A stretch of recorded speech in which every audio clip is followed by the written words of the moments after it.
Memperkenalkan diri dulu. Bu Nani, itu namanya sebenarnya sulit ya gitu. Cuman untuk disebut sulit, tapi untuk diingat itu mudah. Jadi nama Bu Nani itu Buada Nani, lahir sekitar 37 tahun yang lalu di salah satu desa di Kabupaten Indragiri Hilir. Menamatkan S1 di UNRI dan S2-nya di UNP bersama dengan teman-teman founder yang ada di kelas belajar ini. Adapun pekerjaan utama Bu Nani tentunya ibu rumah tangga, punya dua anak dan satu ayahnya.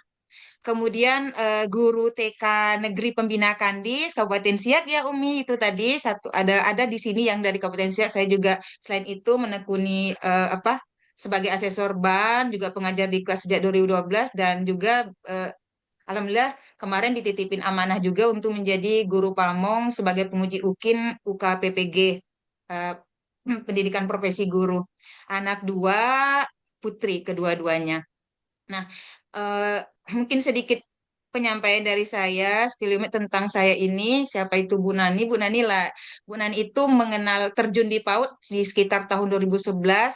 Pertama kali diperkenalkan di dunia PAUD ini bersama dengan diasuh oleh Prof. Neti. Jadi Bu Nani itu adalah pertama kali bergabung di PAUD ini di yayasannya Prof. Neti, yaitu Yayasan Aziziyah PAUD Kuantum Kids Baru. Pada akhirnya kemudian di tahun 2019 Allah takdirkan untuk menjadi pegawai negeri sipil, lalu kemudian saya harus meninggalkan, Bu Nani harus meninggalkan eh, yayasan yang dimiliki oleh Prof. Neti. Demikian. Namun terlepas dari itu, saya ingin menyampaikan bahwa mungkin di sini ada sebagian yang sudah kenal atau mungkin yang belum kenal bahwa beliau adalah salah satu inspirasi saya, orang tua saya sampai detik ini kami tidak pernah berhenti berkomunikasi. eh, Udah layaknya seperti keluarga. Jadi mungkin kenapa Bu Nani ceritakan di sini karena mau menyampaikan kepada teman-teman di sini bahwa sebenarnya Bu Nani itu awalnya tidak menginginkan untuk menjadi seorang guru PAUD gitu. Sampai pada akhirnya tamat daripada S1 PAUD itu juga belum berkeinginan untuk menjadi guru yang sesungguhnya begitu. Namun ketika saya bergabung, Prof, lalu kemudian mengirami saya berbanyak dedikasi yang luar biasa sehingga sampai detik ini saya menekuni sekali di bidang PAUD ini. Baik, tadi tadi Bu Nani sudah bilang bahwa menyampaikan sedikit, tapi ternyata panjang ya sejarahnya. Sedikit menyampaikan sejarahnya bahwa eh, orang yang ternyata dulunya tidak terfikir untuk menjadi seorang guru PAUD, bahkan tamat dari eh, S1 PAUD aja, masih belum ingin gitu, belum ingin menekuni, ternyata pada akhirnya begitu sangat tertarik dengan PAUD ini ketika sudah betul-betul mendalaminya. Demikian mungkin inspirasi yang bisa saya sampaikan kepada teman-teman yang ada di sini. Baik, teman-teman semuanya, terkait topik kita tadi, mungkin sebelumnya saya ingin tanya dulu nih, eh, teman-teman di sini, ibu-ibu, sudah siap kita bersama-sama saling berbagi? Sudah siap? Sudah siap, ibu-ibu? Silakan jawab semuanya. Boleh ditulis ya, Bu. Boleh, boleh ditulis, boleh boleh dijawab langsung, boleh ditulis.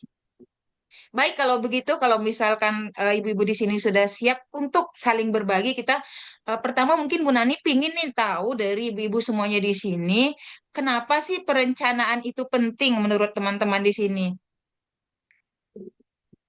Boleh mungkin kalau ada yang ingin raise hand atau mungkin ada yang ingin langsung chat, mengapa sih perencanaan itu penting?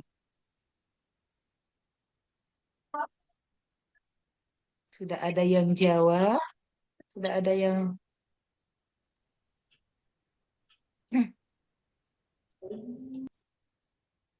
Silakan kalau mau untuk raise hand teman-teman. ada yang ingin menyampaikan, ibu-ibu, teman-teman semuanya, kenapa sih perencanaan itu penting?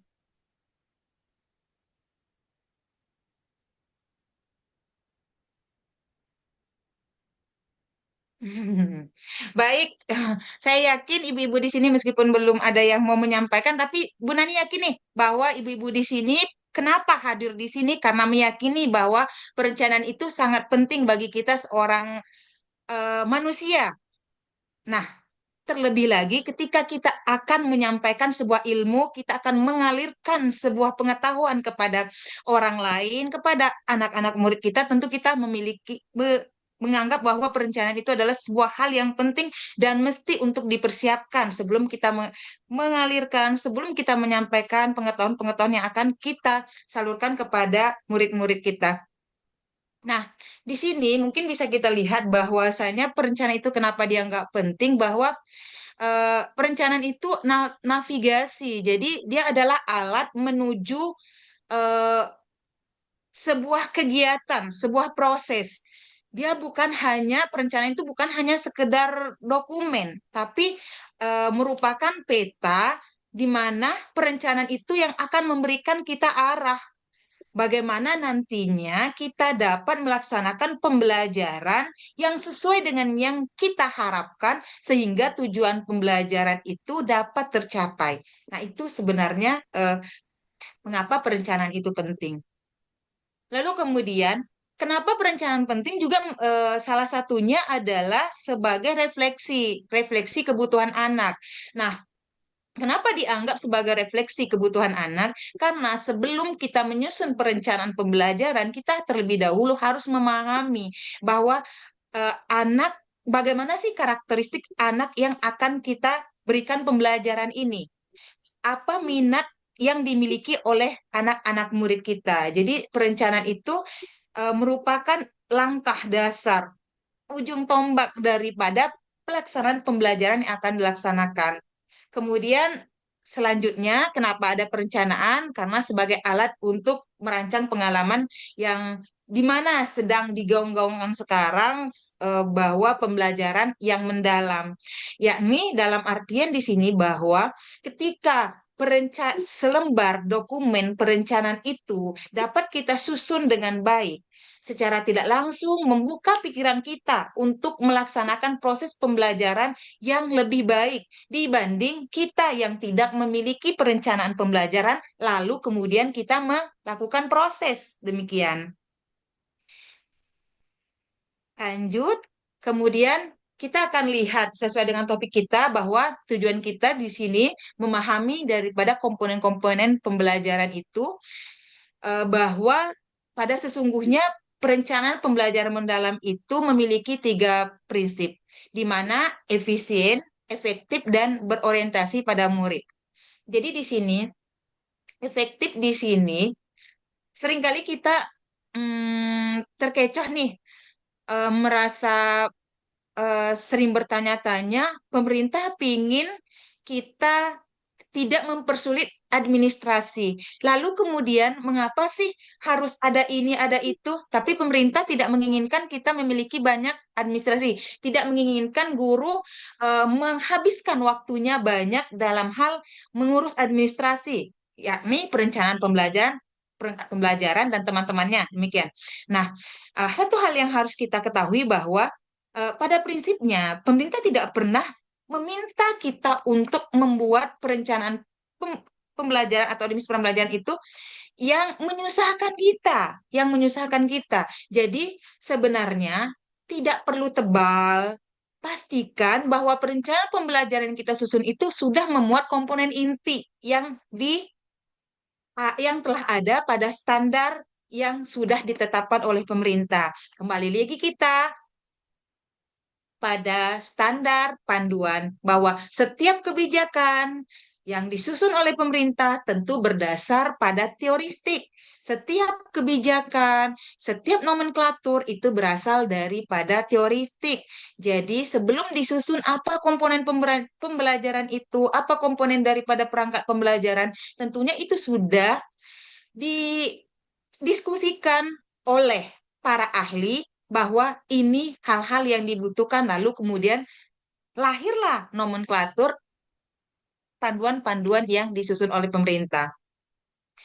Lalu kemudian eh, selain tidak mesti tebal, kita juga mesti memperhatikan bahwa perencanaan yang kita susun itu benar nggak nih bisa kita laksanakan. Untuk apa nih kita menyusun perencanaannya panjang, panjang lebar, tebal, selain menghabiskan tadi tidak efisien, mampu nggak nanti yang kita susun ini benar-benar dapat kita laksanakan? Benar nggak nanti ini eh, yang kita susun ini, perencanaan pembelajaran yang kita susun ini dapat kita implementasikan sehingga nanti tercapai tujuan pembelajaran kita.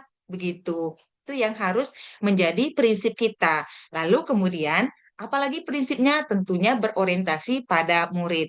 Jadi sebelum kita menyusun perencanaan pembelajaran, pastikan kita sudah melakukan assessment. Nah, jadi seperti yang dikatakan oleh Bu Nurlena tadi, bahwa kelas ini itu sudah disusun sedemikian rupa. Sebelum-sebelumnya, Bu Ika sudah menyampaikan terkait perencanaan, terkait penilaian, terkait asesmen. Jadi, sebelum kita menyusun, tentu kita harus melakukan asesmen diagnostik dulu, mengetahui dulu nih, apa sih minat, bagaimana kemampuan murid kita. Gak mungkin dong ini kita membuat kegiatan eksperimen yang ternyata membutuhkan bahan-bahan yang adanya di daerah pegunungan. Tapi ternyata kita ini di Siak, kita ini di Riau adalah penghasil minyak, misalkan begitu. Jadi, yuk pertimbangkan benar-benar ketika menyusun perencanaan pembelajaran. Jadi, ini tiga hal yang mesti kita pikirkan. Baik, kita lanjut.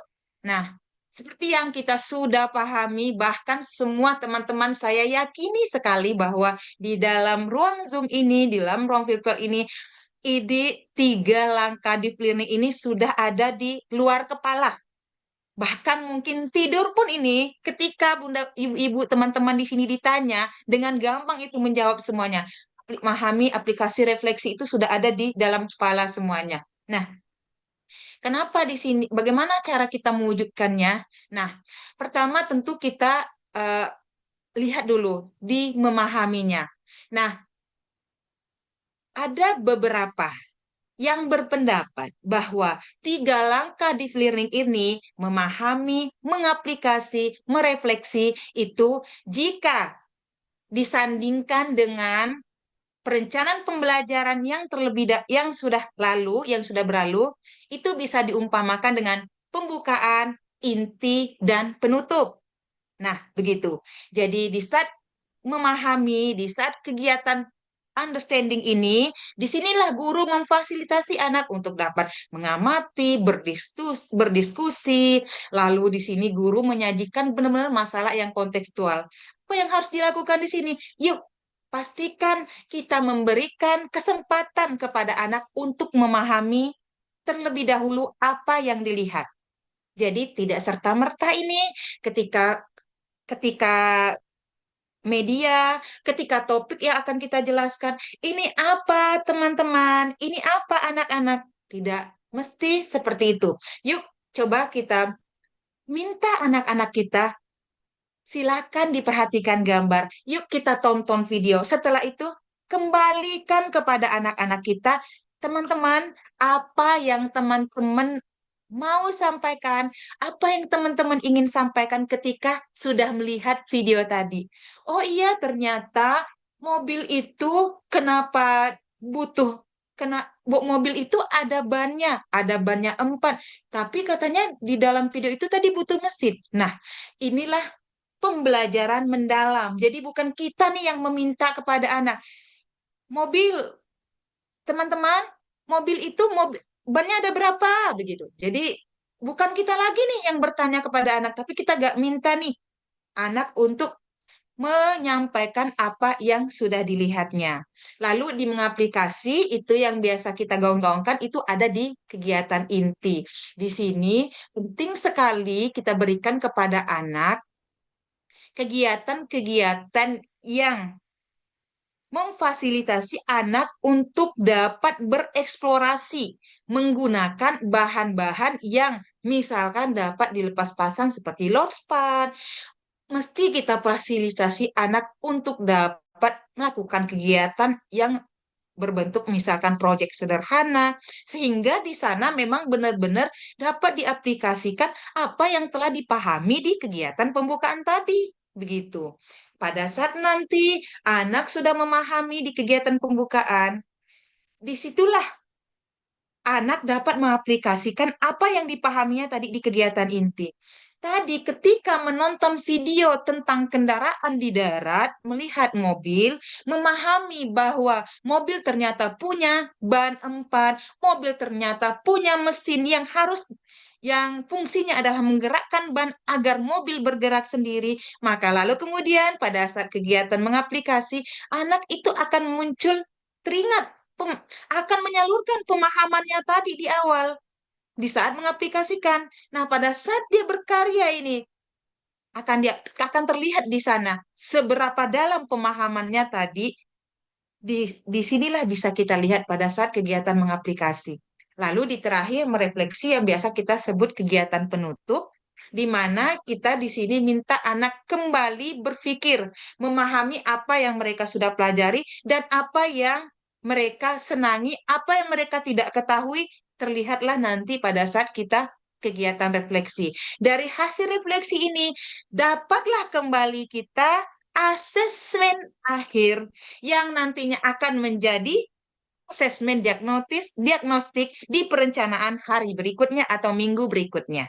Nah, lalu meskipun ini seperti yang Bu Nani sampaikan tadi bahwasanya memahami, mengaplikasi, merefleksi itu jika kita sandingkan dengan perencanaan-perencanaan terlebih dahulu yang mana pembukaan di memahami, mengaplikasi di inti, merefleksi di penutup, tapi bagi di taman kanak-kanak, bagi di PAUD, ini tidak mutlak mengaplikasi hanya ada di tidak mutlak merefleksi hanya ada di penutup, tapi merefleksi bisa jadi ada di bagian mengaplikasi. Misalkan ini contohnya, ketika anak membuat sebuah bangunan, lalu kemudian bangunannya tinggi, jatuh lagi. Guru yang tugasnya memfasilitasi scaffolding, memberikan penguatan ini. Kok bisa ya jatuh terus? Kok bisa ya jatuh terus? Kenapa ya kira-kira Ton? Kok bisa jatuh terus ini? Baloknya. Oh iya Bu, ternyata baloknya yang di bawah ini kecil. Nah, terjadi refleksi di sana. Jadi kita untuk di PAUD ini tidak tidak mutlak bahwa refleksi hanya ada di kegiatan penutup. Bisa aja refleksi itu terjadi di bagian kegiatan inti. Baik, Ibu, teman-teman semua, Ibu, kita lanjut berikutnya. Nah, seperti topik kita bahwa kita di sini akan melihat apa sih komponen dari perencanaan pembelajaran mendalam. Nah, di sini Bu Nani bagi menjadi 4 kamar supaya ini nanti bisa lebih cepat kita pahami. Jadi, dalam komponen perencanaan pembelajaran mendalam itu ada kamar pertama yaitu identifikasi, kamar kedua desain pembelajaran, kamar ketiga pengalaman pembelajaran, kamar keempat asesmen pembelajaran. Nah, jangan bingung, kita tidak perlu bingung. Identifikasi itu adalah bagian komponen-komponen identifikasi peserta didik. Lalu kemudian desain pembelajaran itu, dulu itu masuklah metode pembelajaran, alat, bahan, itu nanti yang akan ada di dalam desain pembelajaran. Namun mungkin bahasanya yang berbeda untuk di rencana pembelajaran mendalam. Kemudian apa yang ada di pengalaman pembelajaran? Di pengalaman pembelajaran yang ada itu kegiatan pembukaan, inti, dan penutup. Lalu di asesmen pembelajaran itu nanti eh, ada rubrik, ada lembar kegiatan, kemudian tentunya ada asesmen atau jenis-jenis penilaian yang akan kita gunakan atau yang akan kita rencanakan. Yuk, mari kita lihat apa aja sih bagian-bagian dari setiap kamar-kamar yang sudah kita susun menjadi 4 kamar ini. Yang pertama kita lihat di bagian identifikasi. Nah, di bagian identifikasi ini kita lihat itu ada poin peserta didik, ada materi pelajaran, ada dimensi profil lulusan. Kalau dulu yang sebelumnya dimensi apa itu? Profil apa? Ibu-ibu semuanya kemarin? Pancasila. Iya, kalau dulu kan itu kan. Nah, ini gantinya dimensi profil lulusan. Lalu di yang kamar kedua ada desain pembelajaran. Nah, mungkin di desain pembelajaran ini bagi kita inilah ada beberapa yang sepertinya terlihat komponen baru atau bahasa baru. Sebenarnya pada intinya ini bukan hal-hal yang baru, hanya saja bahasa yang digunakan yang berbeda, tapi pada intinya sama. Capaian pembelajaran itu dulu kan ada juga ya ibu-ibu ya. Ya, Capaian pembelajaran ada indikator tiga tiga elemen kita itu kan, iya kan ibu-ibu, ya, iya kan? iya Bu. Nah, berarti berarti tidak baru dong. Nah, capaian pembelajaran itu itulah tadi eh, elemen apa? Tiga elemen yang eh, akan kita kembangkan di kegiatan pembelajaran kita. Lalu di bagian kedua, lintas disiplin ilmu. Nah, lintas disiplin ilmu ini eh, contohnya seperti kalau misalkan pada saat kegiatan bermainnya ada eksperimen, berarti ada sains sederhana. Kalau ada kegiatannya kreativitas, berarti misalkan ada pengembangan fisik motorik. Jadi jangan bingung, jangan ragu bahwa lintas disiplin ilmu hanya ada di sekolah-sekolah lanjutan, hanya ada di SD, SMP, SMA, karena kita tidak punya mata pelajaran. Jadi lintas disiplin ilmu ini kita bisa buatnya itu aspek-aspek perkembangan. Begitu. Misalkan pengembangan matematika, matematika dasar misalnya. Di sana kita ada belajar tentang berhitung di hari itu berarti lintas disiplin ilmunya matematika dasar misalkan begitu. Lalu yang tujuan pembelajaran juga ya, ibu-ibu ini sudah ada ya. Tapi pembelajaran sama dengan yang kemarin. Lalu praktik pedagogis. Nah, praktik pedagogis ini kalau di kemarin-kemarin itu sama dengan strategi pembelajaran. Nah, strategi pembelajaran apa yang kita gunakan? Itulah praktik pedagogis. Misalkan kita menggunakan apa nih? Kita menggunakan project basic learning, kita menggunakan inquiry, kita menggunakan apa peran, kita menggunakan PBL, problem basic learning. Misalnya, disitulah strategi pembelajaran. Praktik pedagogis itu adalah strategi pembelajaran. Lalu kemitraan pembelajaran itu apa? Ya, kemitraan pembelajaran tentunya eh, siapa yang berhubungan dengan subjek yang berhubungan dengan kegiatan kita ini tentunya guru yang ada di sekolah, mungkin melibatkan orang tua, jika misalkan kita meminta orang tua untuk membawa bahan-bahan yang akan digunakan pada hari itu, atau misalkan ketika kita membuat perencanaan outing, tentunya kemitraan pembelajarannya ya, tempat yang akan kita kunjungi. Lalu lingkungan pembelajarannya apa? Nah, lingkungan pembelajaran itu kalau yang dulu-dulu itu biasanya kan kita buat alat dan bahan nih, alat dan bahan. Kalau lingkungan pembelajaran ini kita buat secara luas. Lingkungan pembelajaran kelas, misalkan kalau di kelas area balok, misalkan, atau area peran, halaman, dilanjutkan dengan apa bahan-bahan yang digunakan begitu. Itulah lingkungan pembelajaran. Lalu kemudian pemanfaatan digital tinggal nih dijelasin bahwa kita menggunakan apa, kita menggunakan YouTube, silahkan dimasukkan linknya, kita menggunakan materi yang ada kita ambil dari web, silahkan masukkan linknya di pemanfaatan digital. Nggak ada yang berubah sebenarnya, hanya saja judulnya yang diubah begitu. Lalu masuk kita ke kamar 3. Ke kamar 3. Di kamar 3 ada pengalaman belajar. Nah, sama tadi ya, ada kegiatan inti, kegiatan awal, ada kegiatan inti, dan ada kegiatan penutup. Itu juga tidak ada yang berubah. Hanya saja di perencanaan pembelajaran mendalam, guru ini dituntut untuk betul-betul memberikan pendalaman terkait materi atau pelajaran yang akan diperkenalkan kepada anak-anak. Oleh karena itu, kenapa di sana perlu adanya eh, apa namanya? Perlu adanya sebenarnya persepsi baik itu berbentuk misalkan apa hal yang ingin dicapai begitu. Jadi perlu di sana adanya hal-hal yang lebih mendalam di kegiatan awal itu. Kalau di kegiatan inti sama seperti yang biasa kita lakukan, tapi ini eh, tinggal kita tuliskan aja di bagian apa yang memahami, di bagian apa yang mengaplikasi, di bagian apa yang merefleksi. Lalu kemudian kegiatan penutup sama, tidak ada perubahan. Kemudian asesmen pembelajarannya juga tidak ada perubahan. Baik, ibu-ibu semuanya, dari 4 kamar ini, kira-kira ibu-ibu ada nggak yang eh, ingin ibu-ibu sampaikan nih terkait keempat dari 4 kamar yang sudah Bu Nani sampaikan tadi? Adakah ibu-ibu yang ingin menyampaikan nih, Bu, bahwa ini bagi ibu-ibu kalau di sini begini Bu Nani, begini Bu Nani, silakan.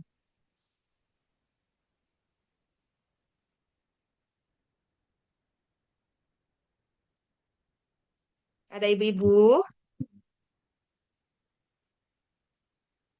Jika tidak ada, mungkin kita akan lihat perbandingan. Kita lihat contohnya dulu. Jadi ini adalah contoh yang secara umumnya yang ada di dalam buku panduan. Begini kira-kira nanti bentukannya. Kalau ibu-ibu mau menggunakan yang seperti ini. Kalau ibu-ibu tidak ingin menggunakan seperti ini juga tidak apa-apa. Yang penting komponen yang ada di dalam 4 kamar tadi ada di dalam perencanaan ibu-ibu. Nah, ini dia tadi identifikasi kan, kamar identifikasi ada 3, kemudian kamar desain pembelajaran ini dia, kemudian di pengalaman belajarnya ini, kemudian asesmen pembelajarannya ini. Nah, lanjut kita akan lihat yang perbandingan sebelumnya. Jadi gini, perbandingan yang sebelumnya yang modul ajar dengan rencana pembelajaran mendalam yang sekarang ini. Kalau dulu kan ada informasi umum, di sini ada identitas RPM. Identitas RPM ini perlu sekali, ini penting sekali ya ibu-ibu, karena di sinilah nanti nama sekolah, kemudian alokasi waktu, nama guru, jumlah murid, hari tanggal, ini identitas ya ibu-ibu, baru masuk identifikasi, kamar identifikasi. Jadi apa yang tidak sama di sini, yang tidak sama itu ada di sini target peserta didik, sarana prasarana sini dimasukkan. Kalau di rencana pembelajaran mendalam itu masuknya di desain pembelajaran. Yang sarana dan prasarannya masuknya di desain pembelajaran. Nah, target peserta didik ini kan hampir sama tuh dengan tujuan pembelajaran. Itu sudah masuk di desain pembelajaran. Nah, apa yang berbeda? Kemudian model metode pendekatan pembelajaran kan kalau dulu adanya di informasi umum. Nah, kalau sekarang masuknya di desain pembelajaran, masuknya di praktik pedagogis. Jadi yang F di kiri ini dengan E di sebelah kanan ini kan sama tuh. Yang ini ya, yang ibu-ibu ya, yang F ini, lalu yang F dengan yang ini. Ini perbandingannya ya. Lalu Lalu kemudian di sini ada kemitraan pembelajaran yang dulu tidak ada, itu aja. Kemudian kalau dulu pemampatan digital ini tidak perlu dituliskan karena masuk di dalam sarana dan prasarana. Kalau kemarin kan begitu. Kemudian kita lihat di berikutnya ya. Kita lihat di berikutnya.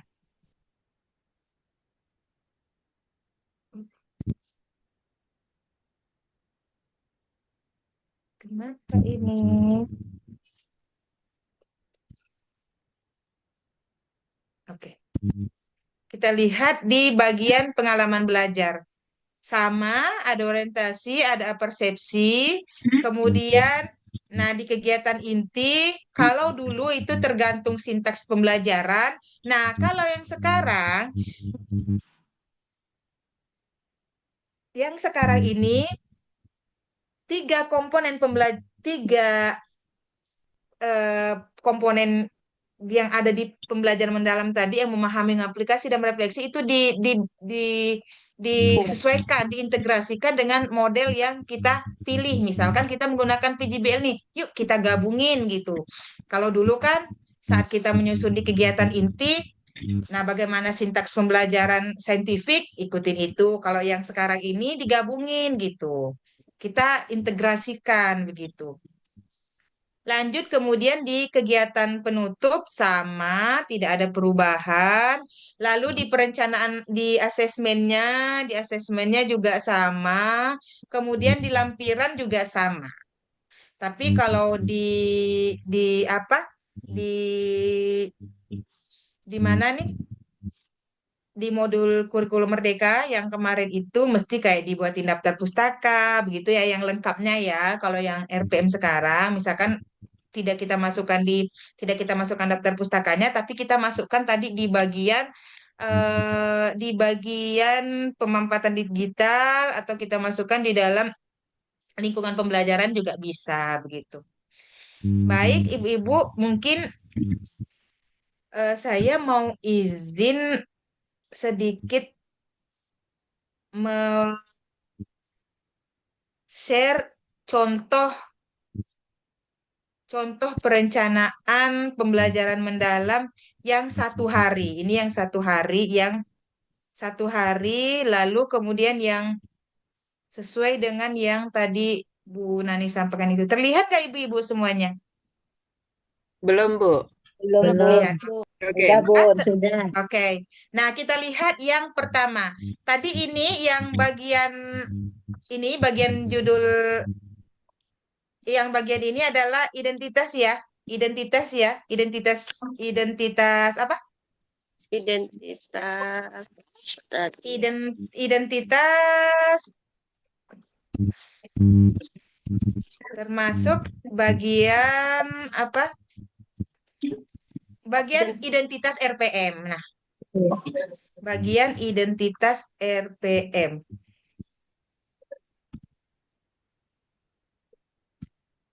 Lalu kemudian yang berikutnya, tadi Bu Rani share yang mana?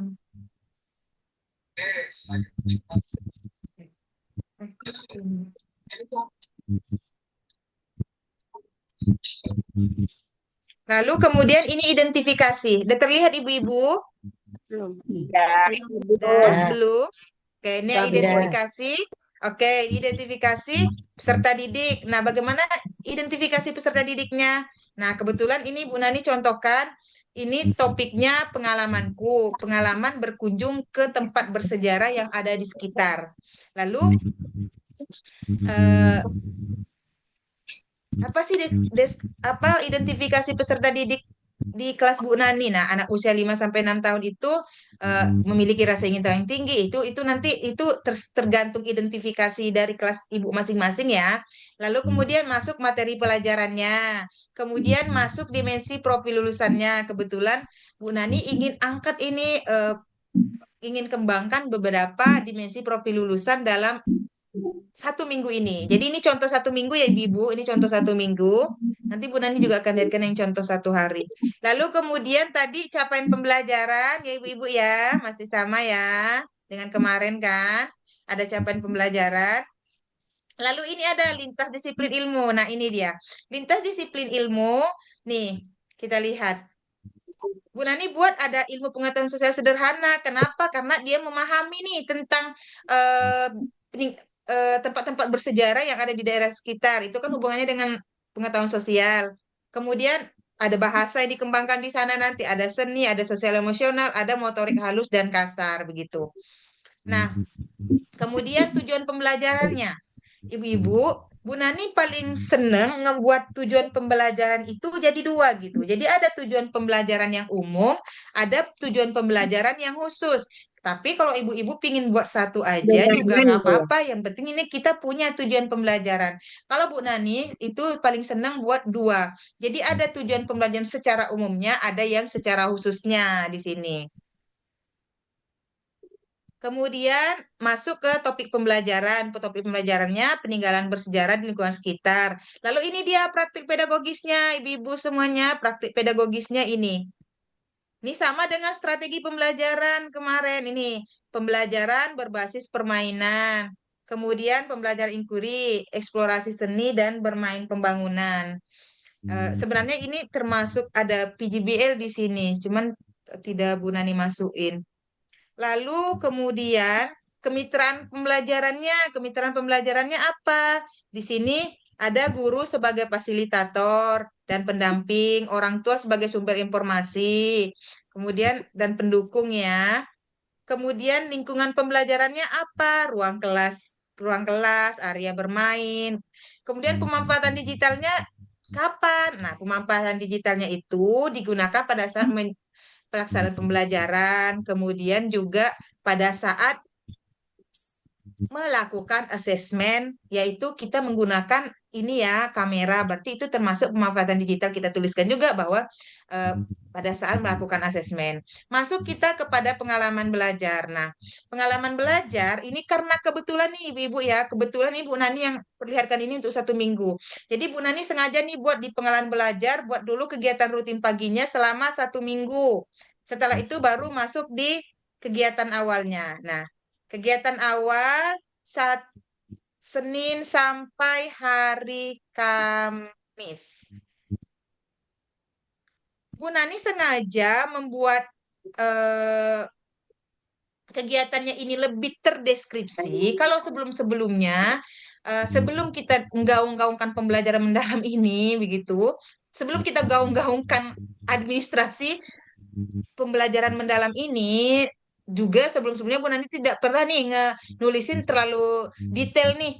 Kenapa perlu dilakukan salam zikir pagi doa dan surah pendek? Kalau ini karena eh, mengikuti pembelajaran mendalam, jadi Bu Nani buatkan deskripsinya gitu. Masuk Lalu Pak De Bude. lalu kemudian Rokok Pak De Bude. apa yang Mahnya bego, mahnya betul. lalu kemudian Rokok apa di gede, sini yang mola. dikuatkan di Mola, kegiatan mola, pembukaan mola. ini? Ada 3 hal yang Bu Nani kuatkan di sini. Nah, Mola, mola, ada mola, mola, mola, 3 mola. hal yang Bu Nani kuatkan, yang mana di sini, yang mana di sini ada apersepsi kontekstualnya. Kemudian apersepsi penggunaan media visual digitalnya, visual dan digitalnya. Kemudian apalagi yang Bu Nani lakukan untuk membangun pembelajaran yang mendalam dan bermakna di sini. Bu Nani bangun ekspektasi positif. Jadi sebelum anak masuk pada kegiatan inti, pada kegiatan memahami yang kita sebut tadi itu ya, di bagian pengalaman belajar ini, terlebih dahulu bangun ekspektasi positif ke anak-anak. Kita sampaikan, Bu Nani sampaikan bahwa hari ini kita akan menjadi penjelajah sejarah yang hebat. Kita akan bersama-sama nih membangun bangunan tangsi Belanda. Nah, kebetulan di daerah Siak ini ada bangunan bersejarah yaitu tangsi Belanda. Nah, nanti di sana kita akan membuat bangunan bersejarah. Kemudian Bu Nani sampaikan lagi bahwa tangsi Belanda itu adalah tempat bersejarah. Nanti di sana kita akan tahu nih apa sih fungsinya dengan cara kita membuat bangunan. Kebetulan pada hari Senin ini Bu Nani mempersiapkan kegiatan bermainnya itu adalah berupa bermain pembangunan proyek bersama dengan temannya. Nih hari Senin ya ibu-ibu. Kita tinggalkan yang hari Selasanya, kita langsung lompat ke hari Seninnya lagi di kegiatan inti. Nah, di kegiatan inti ini yang Bu Nani sampaikan tadi. Kalau di perencanaan pembelajaran mendalam ini, kegiatan intinya itu kita integrasikan nih sintaks pembelajaran yang kita pilih dengan memahami, mengaplikasi dan merefleksi itu. Jadi, mulailah ada orientasi masalah dan perencanaan proyek. Itu kan adalah sintak daripada PBL ya. Sintak dari PBL. Nah,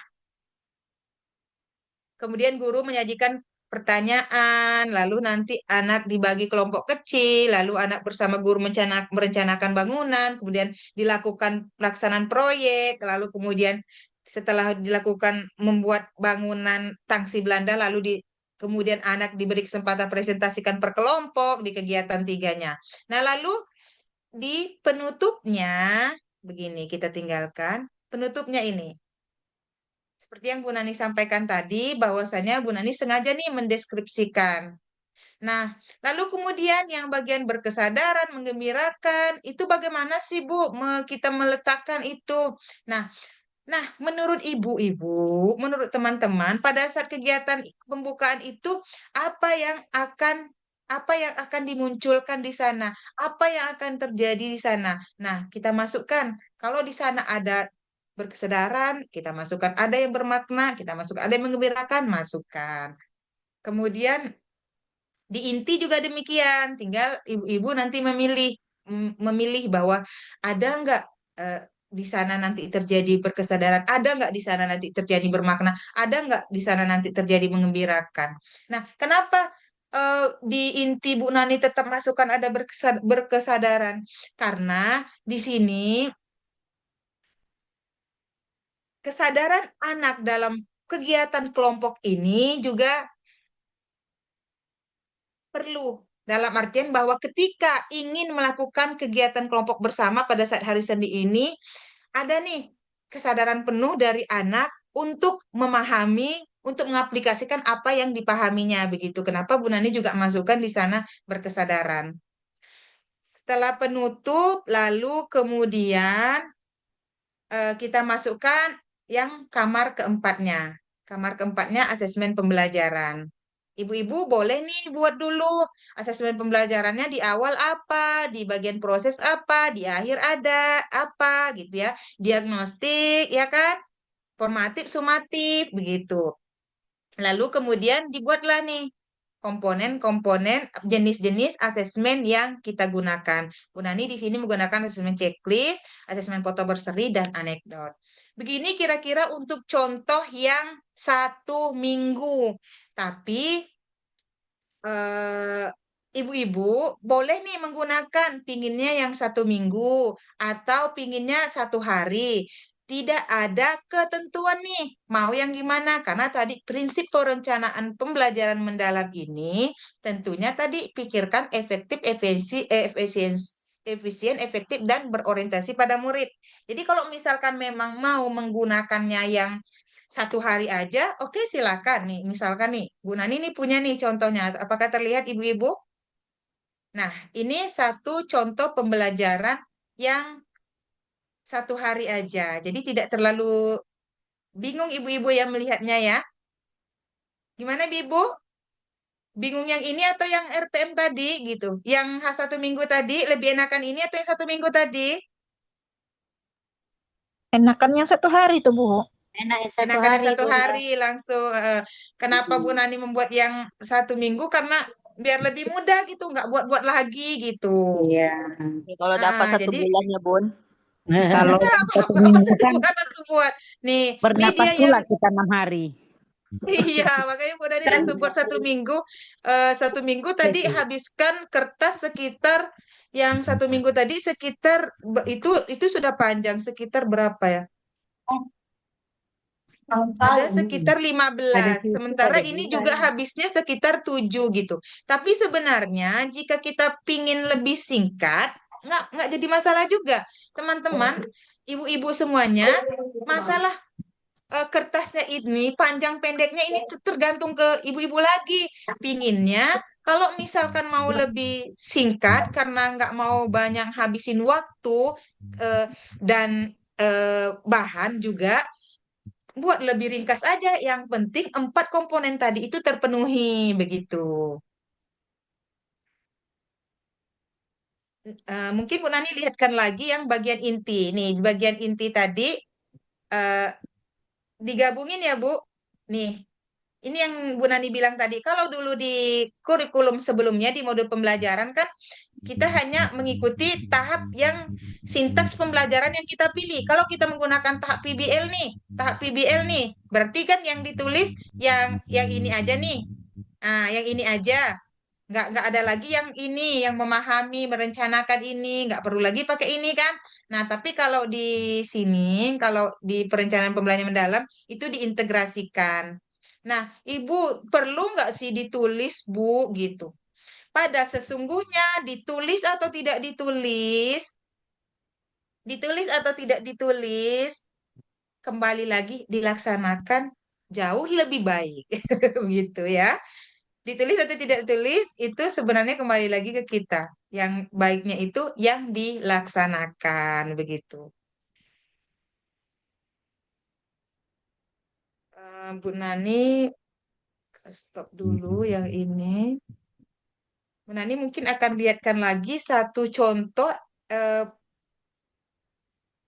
RPM punya ini ini 1 minggu juga singkat nih, Ibu. Nih, singkat 1 minggu. Hanya ada 7 lembar 1 minggu.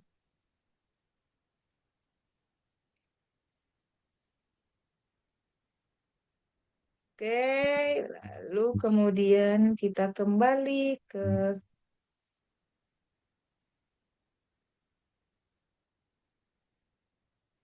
sini.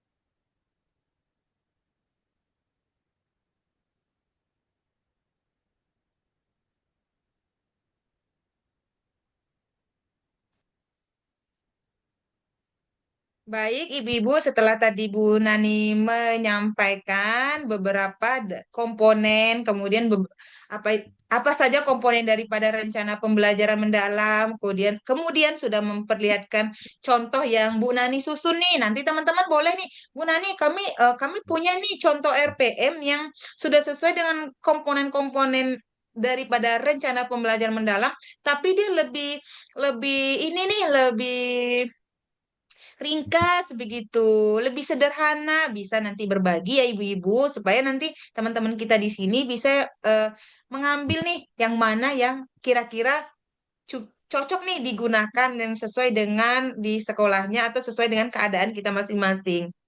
Nah, jadi apa yang terpenting daripada malam ini, diskusi kita malam ini bahwa eh, bukan seberapa cepat anak itu belajar. Jadi yang Bu Nani bilang tadi bahwa ditulis atau tidak ditulis, tapi sekarang ini seberapa dalam pemahaman yang mereka dapatkan melalui cara kita, melalui strategi kita, melalui kompetensi pedagogik yang kita miliki dalam melaksanakan proses pembelajaran itu. Jadi, mari Bapak Ibu, mari Ibu semuanya, teman-teman semuanya, kita jadikan modul ajar ini, kita jadikan perencanaan pembelajaran ini sebagai alat kita bertransformasi. Jadi, yuk kita peluk nih bahwa perencanaan pembelajaran mendalam itu adalah bukan tertuju pada memahami bagian permukaannya, bukan pada tingkat anak yang penting paham, bukan hafal, yang penting hafal nama-nama buah-buahan, yang penting hafal. Tapi di sini kita yuk usahakan nih bagaimana anak-anak memahami bahwa buah-buahan itu memiliki ini, bisa berubah warna menjadi ini jika begini, bisa dalam satu negara berbeda warna buahnya, bisa dalam satu negara berbeda rasanya begitu. Jadi bukan pada hafalan. Demikian mungkin dari Bu Nani malam ini. Terima kasih.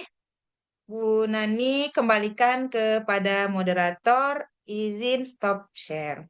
Assalamualaikum warahmatullahi wabarakatuh. Assalamualaikum warahmatullahi wabarakatuh. Waalaikumsalam warahmatullahi Minta filenya ya, wabarakatuh. Bu. Oke, kita kasih aplaus untuk Bu narasumber keren kita, teman-teman. Masya Allah, luar biasa. Alhamdulillah. Dari apa yang share, dari apa yang disampaikan oleh Bu Nani pada malam hari ini, menunjukkan bahwa kemerdekaan guru, yang penting prinsipnya tadi sudah disampaikan sama Bu Nani, efektif dan efisien, serta bagaimana berpusat pada murid. Jadi monggo, kemarin dari Bu Ika sudah, sekarang dari Bu Nani. Keren, ada yang 1 minggu. Wuh, panjang. Ada yang 1 hari. Oke, Boleh minta filenya ya, Bu ya, dikirim di grup. nanti insya Allah kita sampaikan sama Bu Nani. Sekali lagi bahwa kesempatan belajar ini untuk kita jadi. Bisa saling tukar. Nanti saya ada juga, bisa saya kirim di grup.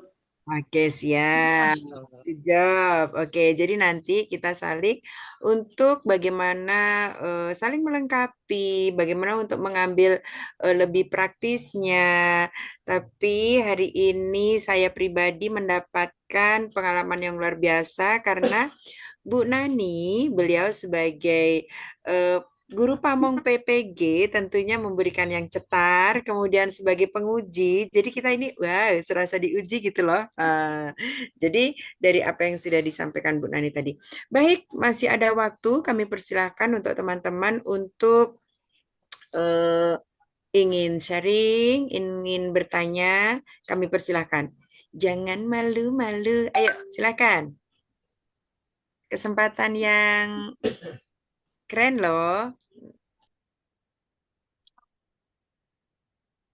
Atau saya dulu ya. Untuk pancingan ya, Bu. Oke. Pemantik. Bu Nani, Iya, pengalaman dipancing dulu ya, ya dari pengalaman belajar boleh Bu Nani share lagi pengalaman belajar yang di atasnya, yang di awal-awal tadi. Sebelum dipecah menjadi 1 minggu, memang saya juga sama dengan teman-teman. Wah, ini untuk pembukaan yang 1 minggu. Ini untuk inti 1 minggu, Iya, iya, iya. untuk penutup 1 minggu. Memang rasanya agak agak berat gitu ya. Kenapa? Karena ketika kita melihat 1 hari langsung lengkap ada pembukaan, inti dan penutup itu mungkin lebih praktis dan nanti tergantung teman-teman mau digabung dari 7 hari, 7 hari dari 1 minggu yang Bu Nani buat tadi, nanti digabung aja ini hari ini is okay, boleh-boleh gitu ya. Tapi untuk pengalaman belajarnya tadi saya ingin menanyakan ke Bu Nani bahwa dari CP, capaian pembelajaran kita itu kan sudah tertulis. Berarti yang penting guru itu memiliki poin-poin yang tertulis di situ, terserah bagaimananya, terserah bagaimana pelaksanaan dan bagaimana muridnya. Tidak perlu hari ini, apakah perlu hari ini harus misalkan, oh hari ini meronce, oh hari ini menghitung, oh hari ini bahasanya dengan bermain kartu, oh hari ini dengan mengenal suku kata misalkan. Mohon pencerahan dari Bu Nani. Silakan. Masya Allah Umi, Masya Allah Bu Nur Laila sebenarnya kita saling berbagi aja karena punten Bu Nur Laila. Sebenarnya Bu Nur Laila ini senior kami jauh lebih dulu memahami pengalaman. Cuman mungkin Bu Nur Laila teman-teman di sini pingin juga nih taunya kalau Bu Nani sendiri bagaimana begitu. Kalau Bu Nani sendiri memahaminya Bu bahwasanya eh, itu tidak mesti begitu yang harus gini tidak mesti begitu. Jadi kalau misalkan nih Bu Nani juga punya nih waktu pada saat 1 minggu pertama di pengalamanku ketika liburan. Jadi memang 1 minggu itu khusus pengalamanku selama liburan. Jadi dia tidak tidak terlalu fokus di situnya gitu. Ih, hari ini tidak. Tapi eh, yang mana ngepas nih di saat kondisi itu. Begitu aja sih kalau menurut Bu Nani gitu. Oke, jadi ini eh, buat kami, masukan juga kami untuk saya, karena ada beberapa daerah yang mungkin masih berfokus ke situ. Nah, tadi ada istilah transformasi, maka setiap kita guru kan harus memiliki pikiran terbuka, harus move on dari yang bukan ribet, tapi yang monoton. Dan kita sekarang sudah menerima informasi yang maju untuk anak kita. Bagaimana cara berpikirnya tentu berbeda dengan kita dulu gitu ya. Baik, terima kasih Bu Nani. Ayo teman-teman, masih ada waktu. Silakan.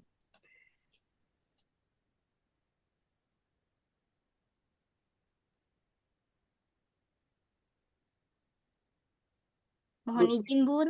Oke, silakan Ibu. Wah, ini dari jauh nih. Coba nampakkan wajah cantiknya Bu Anissa. Iya, Bun, ini gelap tempat saya, Bunda. Oke, teman-teman perkenalkan Bu Anissa ini beliau orang Dayak loh. dari Kalimantan Tengah. Luar biasa. Silakan Bu Anissa. Ya, terima kasih Bun atas waktu dan kesempatannya. Izin bertanya Bun. Kebetulan ini kan kami ini baru semester 2 ini menggunakan apa namanya yang pakai RPPH Deep Learning ini baru belajar juga sih Bun. Eh, tapi kalau itunya yang saya bingung ini pertama yang bagian di identifikasi tadi, yang untuk peserta didiknya satu, sama metodenya masih bingung saya tuh Bun antara metode pembelajaran apa yang apa PJBL, inquiry itu saya masih belum mengerti dengan apa tadi yang praktek pedagogik ya itu tadi Bun. Nah, apa lagi ya? Sama lintas disiplin ilmu. Takut oleh saya ini kalau yang peserta didiknya ini tadi kata Ibu Budian kan yang identifikasi kan. Saya ini ada membuat maksudnya baru-baru belajar gitu nah Bun. Saya tuh kebetulan di KB itu kan saya munculkan yang identifikasinya itu tentang motorik kasar dan halus sama bahasa. Nah, pertanyaannya karena kami di sekolah itu kan menggunakan sentra. Jadi untuk peserta didiknya itu yang seperti apa Bunda? Mohon dibantu. Masih belajar juga. Baik, terima kasih atas pertanyaannya. Sebelum sebelum dilanjutkan ke Bu Nani, kami persilakan teman-teman untuk mengisi link presensi untuk kehadiran malam ini. Silakan ya, sebelum ditutup ya. Silakan Bu Nani dari pertanyaan Bu Anissa tadi. Baik Bu Nisa, terima kasih Bu Nisa pertanyaannya. Tadi kayaknya ada 3 ya Bu Nisa. Iya Bun. Mungkin yang pertama yang pertama dulu yang hubungannya dengan strategi pembelajaran dan praktek pedagogik. Yang Ya. justru itu yang ketiga, yang kedua, pertanyaan yang kedua dulu. Jadi Ah, yang seperti Bu Nani sampaikan tadi Bu Nisa bahwa praktek pedagogis itu sama dengan strategi pembelajaran pada saat kita dulu nih waktu masih mod yang sebelumnya perencanaan-perencanaan sebelumnya. Kan dulu kita buat tuh strategi pembelajarannya apa? Misalnya bermain peran misalkan begitu. Kemudian Bu, yang inquiry ini sebenarnya itu inquiry, PBL itu adalah bahasa daripada sebuah metode pembelajaran gitu. Pada sesungguhnya hal itu banyak sekali praktik PBL. Misalkan PBL nih kita ambil ya praktik PGBL, Project Based Learning ini terjadi di TK, namun kita yang belum memahami saja nih bahwa oh saya ternyata sudah melakukan, maksudnya bukan belum memahami ya, belum ngeh aja nih, oh ternyata saya sudah melakukan begitu Bu Nisa ya, untuk untuk strategi-strategi pembelajaran seperti itu. Nah, kok ada sintaks-sintaksnya Bu Nani? Iya, jadi PGBL, PBL itu metode-metode pembelajaran itu punya sintaks nih. Tapi sintaks pembelajaran itu bagi kita membacanya itu, oh ini kayaknya lebih cocok ke anak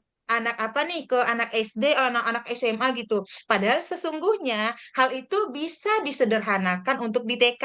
Nanti mungkin Bu Nisa nih bisa nih lihat contoh-contoh yang Bu Nani sudah buat ini, karena kebetulan di kelas Bu Nani itu kami sering sekali menggunakan Ini bukan Zoom, apa? metode itu Latihan. PBL ataupun Project Based Learning. Nah, mungkin sedikit saya Yang Om nggak ngerti. singgung perbedaan Nani, PGBL dengan PBL. Nani, PGBL itu PJBL Itu dengan tak bisa PBL. dibuka Kalau link absennya. PBL, Kak. aduh suaranya. Link absen itu tidak bisa. Nani izin. suara Bu Ita. Kan? Iya. Kalau Bu Nisa, kalau PBL itu Problem Basic Learning. Kalau PJL Project Basic Learning. Nah, kalau Project Basic Learning ini, menurut Bu Nani ini terjadi terus-menerus nih di TK. Hanya saja kita tidak menuliskannya di perencanaan, di mana sintaksnya itu. Kenapa? Karena kita sering sekali nih membuat sebuah karya, dimulai dari memberikan dulu, memperlihatkan dulu gambar-gambar, memperlihatkan dulu contohnya, kemudian kita minta mereka menceritakan, itu sudah PJBL, PJBL sederhana. Lalu PBL, kalau PBL itu, Bu Nani singgung sedikit, PBL itu problem based learning. Contohnya misalnya, nah nanti bisa dilihat nih di contoh salah satu RPM Bu Nani. Kita menampilkan nih sebuah video, ada tanaman yang rusak berserakan, kemudian ada apa nih? Ada pot yang pecah. Kita gali nih anak kita. Kalau seandainya ini eh, tanaman berserakan, pot pecah, segala macam, itu apa yang harus dilakukan? Muncullah ide-ide teman-teman anak-anak murid kita ini, oh diperbaiki Bu, oh kita buat pot baru Bu. Itulah PBL. Lakukanlah hal yang disebutkan oleh anak kita tadi. Dipecahkannya masalah itu yang kita sajikan di awal. Nah, itu nanti nanti mungkin bisa dilihat contoh-contohnya di situ. Ada contohnya. Kebetulan Bu Nani sengaja buat ada yang PJBL, ada yang PBL. Lalu kemudian cukup mungkin untuk yang praktik pedagogik ya Bu Nisa. Lalu kemudian terkait disiplin ilmu. Jadi disiplin ilmu ini sebenarnya ada beberapa sekolah yang kita PAUD ini, jenjang PAUD ini tidak membuatnya dalam dengan asumsi bahwasanya lintas disiplin ilmu hanya terjadi di SMP, SD, SMP, SMA begitu ya. Namun jika kita gali nih lebih dalam, lintas disiplin ilmu itu terjadi juga di PAUD yang seperti Bu Nani sampaikan tadi bahwa kita tinggal masukin aspek-aspek seni. Kan kalau seni di kita di apa? Di SD SMP mungkin pelajaran seni budaya begitu ya.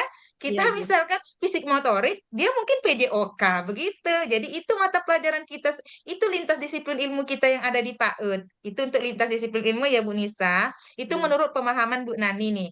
Iya, Bun. Nanti teman-teman mungkin boleh memberikan masukan ya. Lalu kemudian tadi Bu Nisa mempertanyakan terkait identifikasi ya Bu Nisa Ya, ya. kita didik. Ya, identifikasi. Lalu Bu Nisa juga sampaikan bahwa Sama satu kebetulan lagi lupa, Bun. Materi pelajaran. Materi ya pelajaran. materi pelajaran. Kalau materi pelajaran itu sama dengan topik ya Bu Nisa. Oh iya, Sama iya. dengan topik, cuma tinggal kita kembangkan nih. Heeh.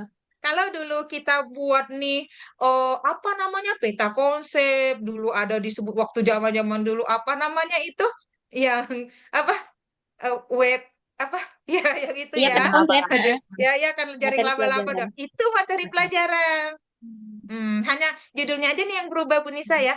Lalu kemudian tadi Bu Nisa juga tanyain terkait yang peserta didik identifikasinya. Kalau di sekolah kami kan eh, anak-anak kita kembangkan fisik motoriknya.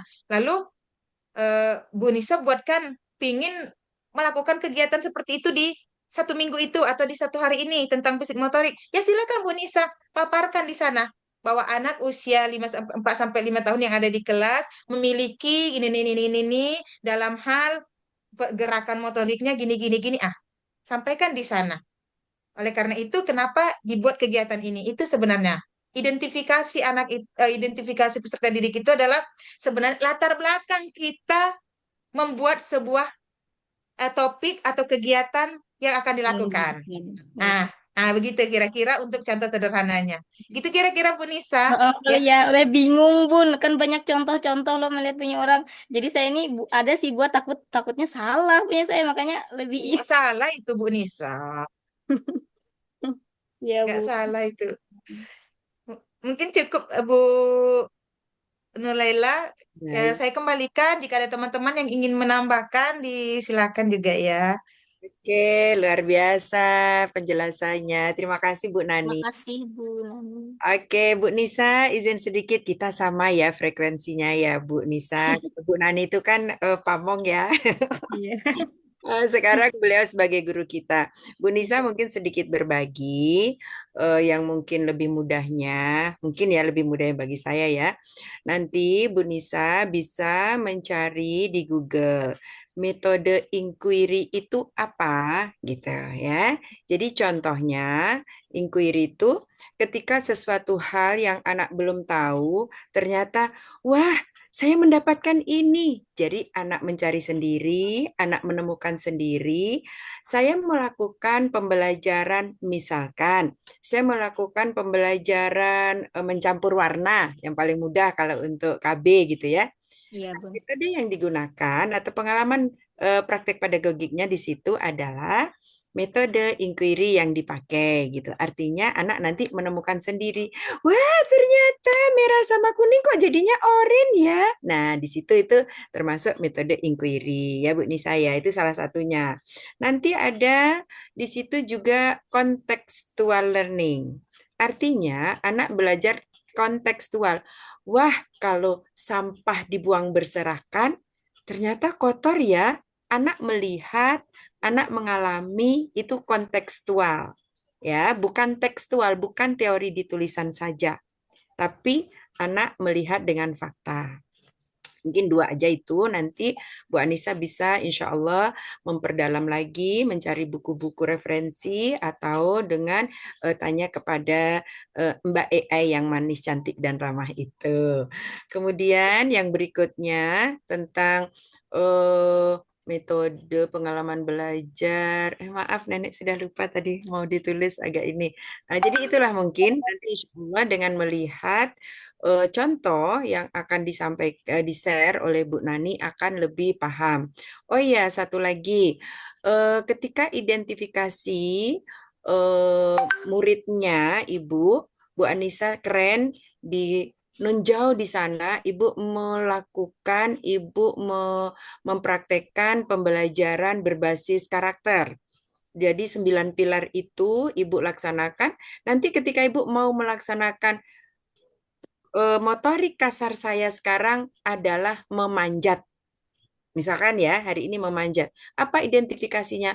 Ternyata dari 15 anak, bukan ternyata, dari 15 anak, anak saya adalah banyak yang belum bisa memanjat, masih takut-takut, masih apa. Nah, itu mungkin, betul ya Bu Dani ya, kayak gitu ya kira-kira ya. Oke. Ya kalau identifikasi itu kayaknya ya latar belakang kita melakukan. Jadi kalau bahasanya Bu Nisa itu tergantung lagi kalau Bu Nani kok selalu buat gini-gini. Ya itu mungkin bahasanya Bu Nani, nanti bahasanya Bu Nur Laila itu akan beda lagi. Begitu ya Ya. Bu Nisa. Yang penting itu adalah landasan kita menyusun Nah, perencanaan kita. untuk kita Ya, paham gitu ya Bu baik, Bun. Nisa. Betul. Terus satu lagi, saya mendapat baru malam ini. Maka saya bilang sefrekuensi tadi dengan Bu Nisa. Karena yang saya tahu selama ini pokoknya, oh anak umur 5-6 tahun sebegini. Ternyata Bu Nani memberikan keterangan yang lebih jelas untuk kegiatan yang akan kita lakukan pada hari itu. Terima kasih banyak dengan pertanyaan Bu Nisa. Saya juga mudah-mudahan menambah paham dan teman-teman begitu juga. Gitu ya teman-teman, oke ya. Apakah masih ada? Ini Bu Nani masih dibuka nih kedainya malam ini walaupun sudah lebih 5 menit. Yuk silahkan kesempatan indah ini Bu Anissa dengan kejujuran Anda untuk belajar malam ini super keren. Serius, Alhamdulillah. Yuk Iya, Bunda. silahkan.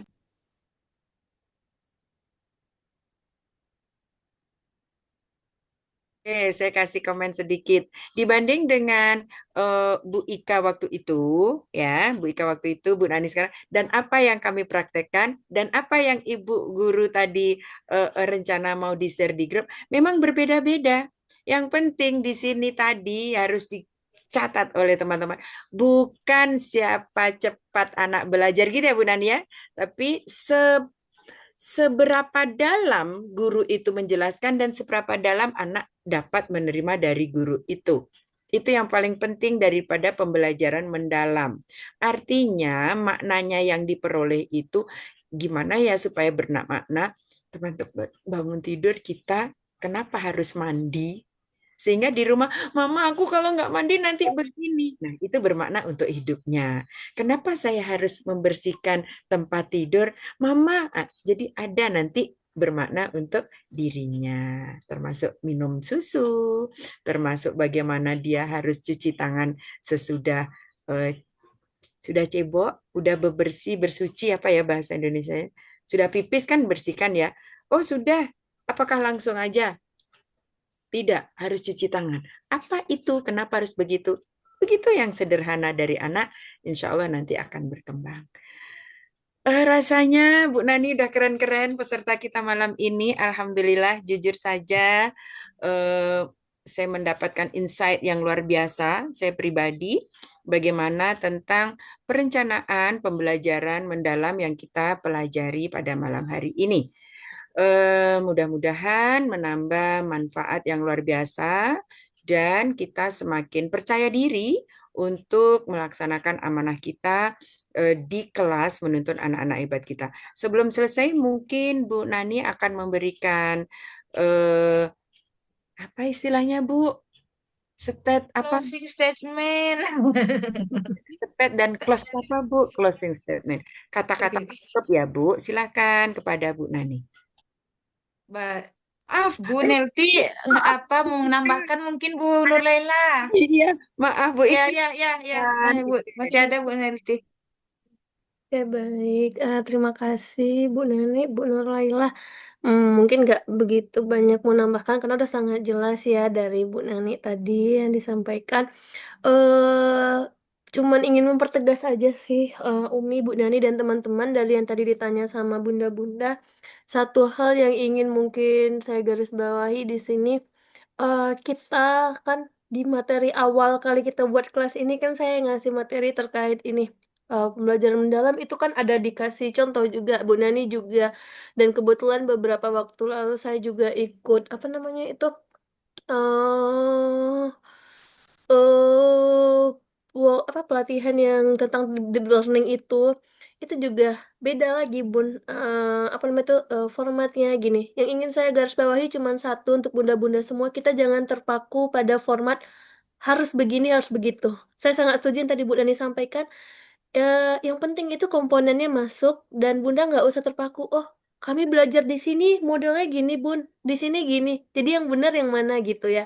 Yang terpenting itu adalah prosesnya bagaimana kita membuat pembelajaran mendalam dan jangan nanti ngelihat format ini ikut pelatihan di sini, formatnya baru lagi di sini baru lagi sehingga kita apa malah berpikir mencari yang mana sih yang benarnya. Nah, yang terpenting bukan di sananya. Bunda-bunda mungkin yang ingin saya pertegas saja karena tadi bagus sekali nih pertanyaannya. Nanti ini bagaimana gitu ya.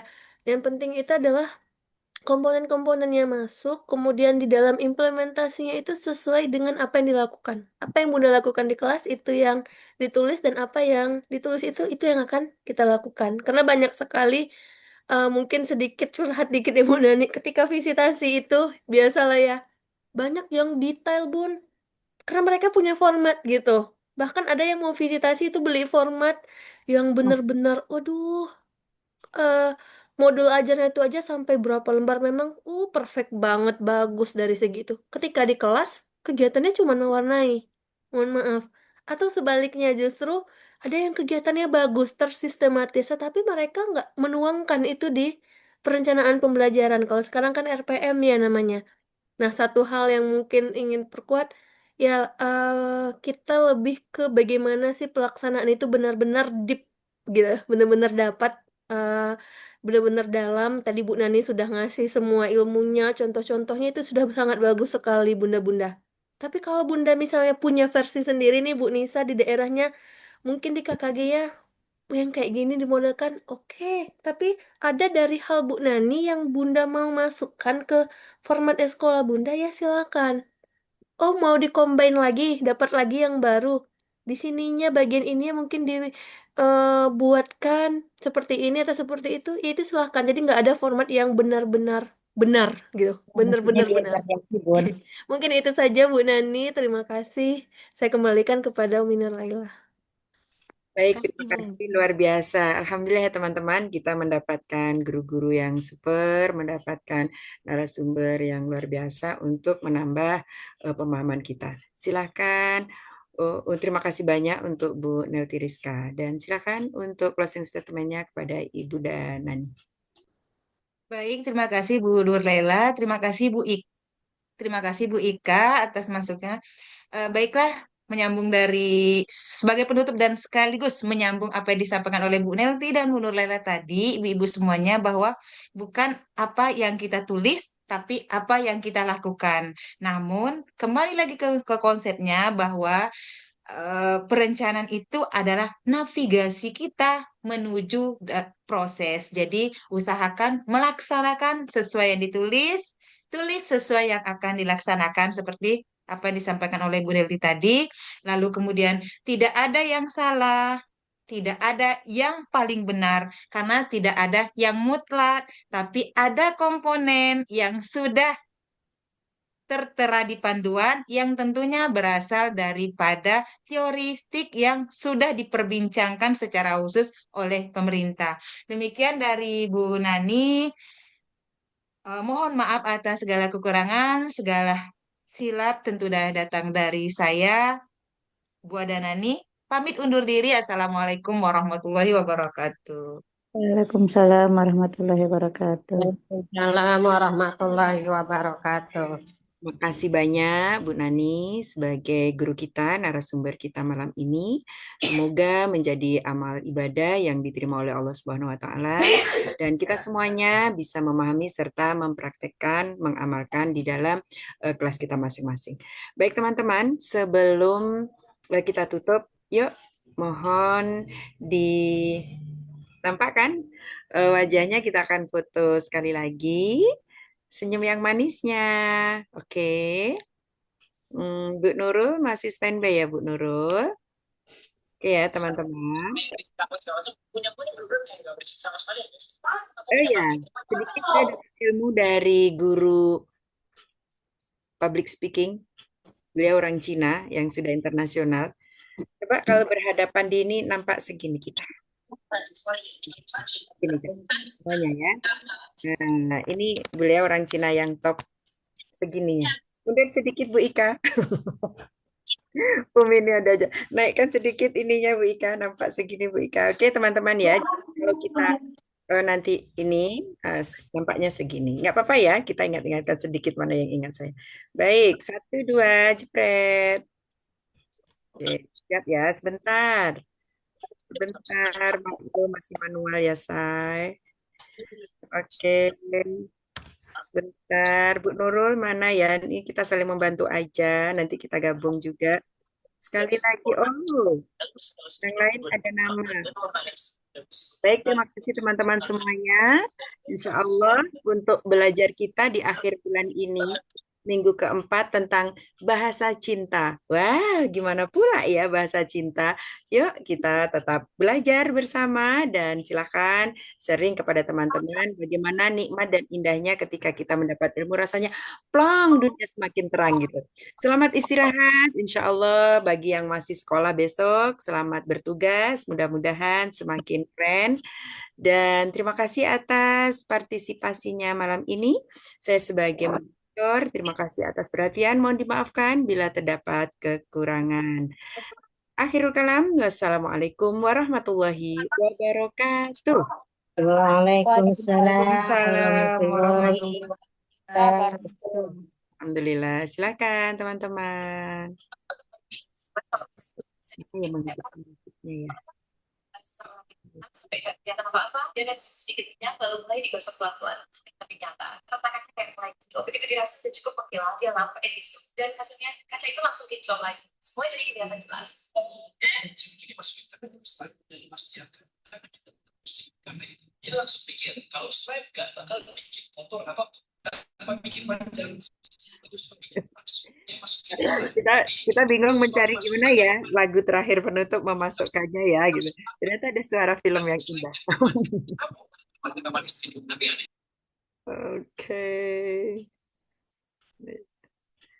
Oke, Bu-ibu kita belum. Nah, alhamdulillah.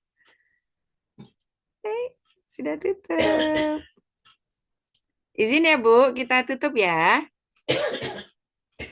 Boleh Bu Ika kita tutup, nanti tutup tuh Bu Ika. Bu Nelti Rizka, oke. Terima kasih teman-teman. Sama-sama Bun.